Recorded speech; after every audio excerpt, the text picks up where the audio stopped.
Assalamualaikum warahmatullahi wabarakatuh. Selamat pagi Ananda dan Soleha semuanya. Bagaimana kabarnya hari ini nak? Semoga Ananda semuanya dalam keadaan baik, sehat, dan yang tentunya selalu semangat. Baiklah, sebelum kita mulai pembelajarannya hari ini, alangkah baiknya kita mulai dengan membacakan basmalah. Bismillahirrahmanirrahim. Baiklah, Ananda semuanya, meskipun kita dalam satu minggu ini tetap pembelajaran daring, tetapi Ustazah harapkan kita semuanya selalu semangat dan giat mengulang pembelajarannya di rumah. Baiklah, rasanya kurang kalau tidak kita lengkapi dengan membacakan doa sebelum belajar. Sikap berdoa. Bismillahirrahmanirrahim. Rabbi shrah li sadri wa yassir li amri wahlul 'uqdatam min lisani yafqahu qawli. Rabbi zidni ilman warzuqni fahman. Sabbis qalbi ala dinika wa ala ta'atika. Subhanaka inni kuntu minaz zalimin. Semoga dengan pembacaan doa tadi diberilah kelancaran oleh Allah Subhanahu wa Ta'ala pembelajaran kita hari ini dari awal hingga akhirnya. Amin amin ya rabbal alamin. Baiklah saudara soleha, pada hari ini kita mereview kembali, mengulang kembali pembelajaran IPAS kita tentang jenis-jenis usaha ekonomi di masyarakat. Baiklah, silahkan Ananda saudara soleha buka buku IPS-nya atau buku IPAS Ananda semuanya, dan kita ulang kembali pembelajaran jenis-jenis usaha masyarakat berikut ini. Soleh-soleha, mari kita review kembali pembelajaran kita tentang jenis-jenis usaha perseorangan dan usaha kelompok. Nah, saudara soleha, ini jenis-jenis usaha yang ada di lingkungan masyarakat. Yang pertama, ada jenis usaha perseorangan. Yang kedua, jenis usaha kelompok. Apa itu jenis usaha perseorangan? Usaha atau badan usaha yang dikelola sendiri. Sedangkan kelompok, usaha yang dilakukan secara bersama-sama, baik itu modal, pengelolaan, dan bagi hasilnya dilakukan secara kelompok. Selanjutnya, yang kita bahas tentang jenis-jenis usaha perseorangan itu ada kelebihannya dan ada juga kekurangannya. Kita lihat pertama jenis usaha perseorangan dari kelebihannya. 1. Seluruh keuntungan menjadi milik sendiri. 2. Pemilik usaha bebas dalam mengambil suatu keputusan. 3. Tidak perlu membuat laporan keuangan yang berkaitan dengan masalah usahanya. Sedangkan dari segi kekurangan usaha perseorangan, 1. Seluruh kekayaan pribadi termasuk sebagai jaminan terhadap utang usaha. Kedua, sumber keuangan dalam usaha perseorangan ini tentu terbatas. Ketiga, kesulitan dalam manajemen keuangan. 4. Kelangsungan usaha tentu kurang terjamin dalam usaha perseorangan ini. Soleh-soleha, itulah kelebihan dan kekurangan dari jenis usaha perseorangan yang ada di dalam masyarakat. Ustazah harapkan soleh dan soleha bisa membedakan apa kelebihan dan apa kekurangan dari jenis usaha perseorangan ini. Selanjutnya yang kita bahas tentang contoh usaha perseorangan. Yang pertama, usaha perseorangan ini ada usaha pertanian. Apa saja usaha pertanian ini tentu memiliki modal yang terbatas. Begitu juga lahan yang digarap petani biasanya juga terbatas. Selanjutnya, usaha perdagangan, di mana usaha perdagangan berskala kecil dan sedang. Contoh usaha perdagangan seperti perdagangan asongan, perdagangan keliling, pedagang kaki lima, pedagang di pasar, warung, dan toko kelontong. Selanjutnya, usaha jasa. Apa saja contoh dari usaha jasa? Ada fotokopi, bengkel, potong rambut, dan penjual pulsa. Yang terakhir, industri kecil. Industri kecil itu tentu adalah industri rumahan. seperti usaha kerajinan tangan berupa pembuatan keramik, souvenir, tembikar, anyaman, dan mebel. Nah, selanjutnya kita bahas tentang jenis usaha kelompok yang ada di masyarakat. Tentu di jenis usaha kelompok ada juga kelebihan dan kekurangannya. Yang pertama, kelebihan dari usaha kelompok: satu, modal lebih efisien dan besar. Kedua, kerugian atau keuntungan perusahaan ditanggung secara bersama. Ketiga, pembagian tugas usaha lebih mudah. Selain kelebihan, ada juga kekurangannya. Satu, adanya pembagian saham. Kedua, keuntungan yang diperoleh dibagi sehingga memperoleh hasil yang tidak begitu besar. Ketiga, perbedaan pendapat atau opini dalam melakukan sebuah perencanaan. Apa saja contoh usaha kelompok? Yang pertama itu ada firma, kedua perseroan komanditer atau CV, tiga perseroan terbatas, empat badan usaha milik negara, kelima badan usaha milik daerah, dan yang terakhir koperasi. Nah, kita bahas yang pertama, firma. Apa itu firma? Firma merupakan usaha ekonomi bersama yang didirikan oleh sekurangnya 2 orang, di mana pendiri firma biasanya orang-orang yang saling kenal satu dengan yang lain. Setiap anggota firma memiliki hak untuk bertindak atas nama firma. Anggota firma juga bertanggung jawab secara penuh atas risiko kerugian firma sendiri. Usaha berbentuk firma biasanya bergerak di bidang layanan. Selanjutnya, usaha perseroan komanditer. Ini adalah sebuah usaha yang juga dilakukan dalam usaha ekonomi suatu masyarakat.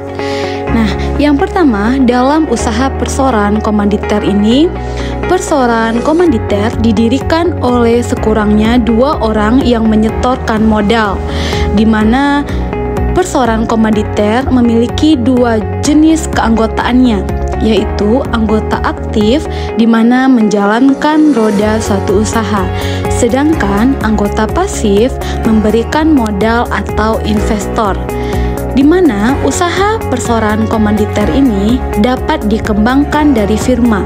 Ini dimungkinkan jika firma ingin memperluaskan usahanya dan membutuhkan banyak modal. Apa itu contoh dari perseroan komanditer? Itu seperti CV Rian Motor, itu adalah suatu contoh dari perseroan komanditer. Nah, Soe dan Soleha, itu adalah pengertian atau pemahaman materi dari perseroan komanditer. Saya harapkan dari materi perseroan komanditer ini Ananda sudah memahaminya. Selanjutnya, yang kedua, perseroan terbatas. Perseroan terbatas itu yang sering kita kenal dengan PT. Nah, begitu banyak PT yang sudah kita kenal yang ada di lingkungan tempat kita tinggal kita. Perseroan terbatas ini adalah usaha bersama yang modalnya berupa kumpulan suatu saham. Saham diartikan sebagai bukti kepemilikan suatu perusahaan atau penyetoran modal. Setiap saham memiliki nilai nominal tertentu, di mana pemilik saham akan memperoleh keuntungan berupa laba suatu perusahaan. Bagi perseroan yang ingin mengembangkan dan memperluaskan usahanya, sahamnya dapat diperdagangkan di pasar modal.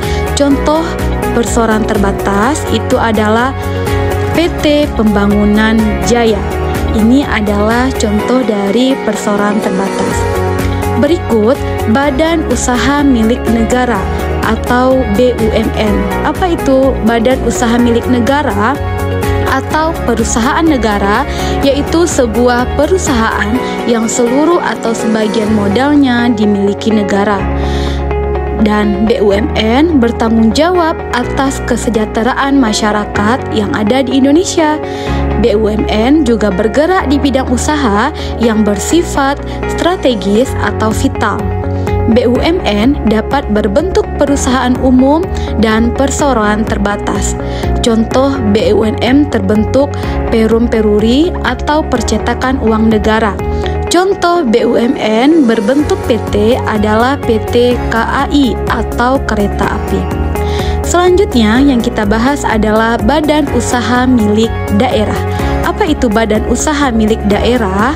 Di Indonesia juga terdapat badan usaha milik daerah atau BUMD atau perusahaan daerah, di mana BUMD merupakan perusahaan yang modalnya dimiliki pemerintah daerah.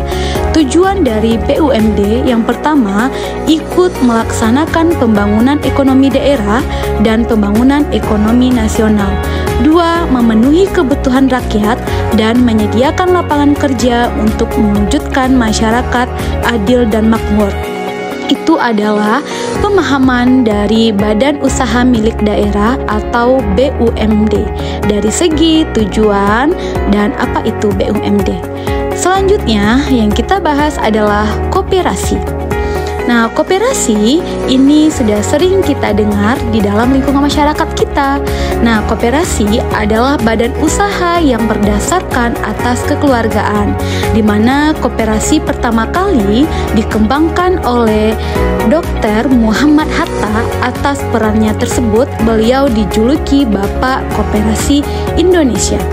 Di dalam koperasi, anggota wajib membayar dua bentuk simpanan, yaitu simpanan pokok, tentu simpanan yang dibayar satu kali, sedangkan simpanan wajib, simpanan yang dilakukan tiap bulan. Di dalam koperasi ada juga simpanan sukarela, yaitu simpanan yang disetorkan oleh anggota dengan jumlah yang tidak ditentukan dan bisa diambil kapan saja. Itu adalah pemahaman tentang koperasi, dan koperasi itu ada koperasi wajib dan koperasi pokok. Selanjutnya, bentuk-bentuk koperasi yang ada di Indonesia. Ada yang pertama, koperasi konsumsi, yaitu usaha bersama yang menyediakan berbagai barang konsumsi untuk memenuhi kebutuhan sehari-hari. Contohnya beras, gula, minyak, sabun, dan lain-lain. Begitu banyak contoh koperasi konsumsi. Yang kedua, koperasi simpan pinjam, yaitu usaha bersama yang menyediakan layanan simpan dan pinjam, di mana beranggota para produsen atau pengusaha. Ketiga, koperasi produksi, di mana usaha bersama yang menyediakan bahan baku produksi dan menyalurkan hasil produksi anggotanya, di mana koperasi pengusaha seperti batik, tahu, tempe, serta sapi perah. Yang keempat, koperasi jasa, yaitu usaha bersama yang menyediakan layanan atau jasa tertentu bagi anggota, contohnya koperasi angkutan. Yang kelima, koperasi serba usaha, di mana usaha bersama mengelola berbagai jenis usaha. Misalnya ada penyediaan barang konsumsi, simpan pinjam, penyediaan bahan baku, dan penyaluran hasil produksi. Contohnya koperasi unit desa, atau yang sering Ananda Soleh dan Soleha dengar itu ada KUD. KUD itu adalah singkatan dari koperasi unit desa. Nah, Saudara Soleha, itulah bentuk-bentuk koperasi yang ada di Indonesia. Ada 5 koperasi ya, nah. Ada koperasi konsumsi, koperasi simpan pinjam, koperasi produksi, koperasi jasa, dan koperasi serba usaha. Dari kelima bentuk-bentuk koperasi ini, Ustazah harapkan Ananda Soleh dan Soleha bisa membedakan kelimanya dan beserta contohnya. Alhamdulillah, Saudara Soleha, itulah pembelajaran IPAS kita pada hari ini tentang jenis-jenis usaha ekonomi yang ada di masyarakat. Setelah ini, Ustazah harapkan Ananda bisa menyelesaikan latihan yang ada pada buku temanya. Bagi Ananda Ustazah yang belum menyelesaikan semua latihan yang sudah Ustazah berikan. Baiklah, kita akhiri pembelajaran kita pada hari ini dengan mengucapkan hamdalah, alhamdulillahirabbil alamin. Wassalamualaikum warahmatullahi wabarakatuh.